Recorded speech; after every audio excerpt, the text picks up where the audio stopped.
Welcome to this U.S. History Online lesson. I'm your host, Mr. Valancourt. Before we get started today, I just want to remind you about some of the benefits of learning this way. The first is that you can go at your own pace. You can start and stop as many times as you need to. You can also rewind and play things back when you need to hear it again. The goal is for you to go into next class feeling comfortable with the material. So that being said, let's get started with our new unit, the Progressive Era. And I hope something's jumping out at you on this first slide, and that's the date range, 1870s to 1920s, because you already know of other things that are happening during this time, right? Rapid industrialization with the rise of big business. We see urbanization as people are moving to cities, these new inventions that are spurring all of this. We also see a new wave of immigration to help meet the need for a cheap labor source. So how is the Progressive Era taking place at the same time? Well, in order to answer that, let's take a look at what the Progressive Era was. Because the Progressive Era was when reformers or activists, muckrakers, or progressives were working to solve the problems that were apparent in American society. If you look at the root word of progressive, it's progress, which means to make things better. So the problems that these progressives are trying to make better can be attributed to the rapid industrial growth and the government's hands-off policy known as laissez-faire toward business and economics in general. So these many problems that these progressives will work to solve, we'll brainstorm those in class next time. But today we're going to concentrate on a couple of them. The first is political corruption. We'll look at Boss Tweed in New York City. And the second is working conditions. We'll take a look at the Triangle Shirtwaist Factory Fire, also in New York City. So let's take a look at political corruption. And there is really no bigger figure in political corruption than Boss Tweed, who was a political boss in New York City during the 1860s and 70s. As a political boss, he was able to head up what is known as the Tammany Hall machine, a political machine, in which they would work to get their candidates in office. Also, they could bribe and get more money for themselves. And they would often do this at the expense of the taxpayer. All right. For instance, between the 1860s and 70s, it is known that Tweed has stolen as much as $100 to $200 million from the taxpayers of New York City. One of his first political jobs was as a board member on the Board of Education in New York City. He sold teaching jobs for $75 a piece, even though the average teacher only made $300 a year. All right. Another example is when he has influence over public works.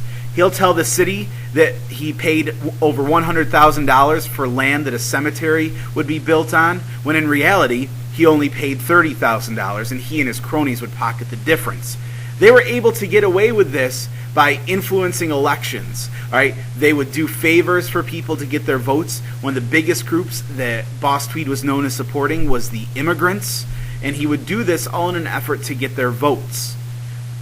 But it wouldn't be long before people started to realize what was going on. And one of these people would be a muckraker known as Thomas Nast, who was a cartoonist for the Harper's Weekly newspaper. He would do these nasty cartoons showing all these corrupt ways of Tweed. And Tweed was quoted as saying, "Stop them damn pictures. I don't care so much about what the papers say about me, but my constituents don't know how to read, but they can't help seeing them damn pictures." And he would try to bribe Nast to stop him from creating these pictures exposing Tweed's corruption. And Nast was successful. People got sick of Tweed, and he was arrested in 1873. So corruption, like we just talked about with Boss Tweed, would go on to cause lots of political reforms. All right? Some of these came in the form of amendments, the first being the 16th Amendment. This would be the amendment that begins a graduated income tax. All right? Graduated income tax means the more that you make, the more taxes you pay. And we'll talk about in class whether our income tax system is really graduated or not today. And then there's the 17th Amendment, which gives people the power to elect senators. Prior to that, it was left up to political parties and the state legislatures to vote for who the senators would be. So the idea with these political reforms is to really to give more power to the people. So let's take a look at some more of them that weren't amendments that came in different forms of laws. Many of these started out in Wisconsin under Robert La Follette. The first is the idea of primaries, right, which we've talked about a lot with the Republican primaries going on right now. That's where the party was able to pick the candidate before, but now it allows the voters to pick the candidates for a particular party. Then you have the initiative, where before only politicians could introduce laws, now voters can introduce laws. Or referendums, where only politicians can pass laws, now there are laws that they can put to the vote of the people. And then also the recall, where only courts could remove corrupt politicians before, now voters are able to remove corrupt politicians from office through voting and petitioning. And then one of the biggest things, which will really solve the spoils system problem of putting all your friends and supporters in political jobs, if you remember that was big under Andrew Jackson, is the civil service exam. All right, it's where these government exams are created in which candidates will take, and depending on how they score will depend whether or not they are able to get certain government jobs. It basically tells them what they're qualified for. So the goal with all these reforms, with the 16th and 17th Amendment, with all of the other different reforms, the civil service, the referendum, the recall, all right, the initiative, and the primaries, is to give the people more say in politics. So moving away from political corruption, let's take a look at working conditions during this time period by looking at the Triangle Shirtwaist Factory Fire in New York City. As we've talked about, these factories were not the best places to work, right? You had your long working hours. We talked about the 10 to 12 hours. We know the labor unions were fighting hard to get 8 hours a day. But there's also dangerous conditions in these factories. And the Triangle Shirtwaist Factory is no exception. You see, the doors were locked in this factory. The factory was in the 8th through 10th floor of a 10-story building.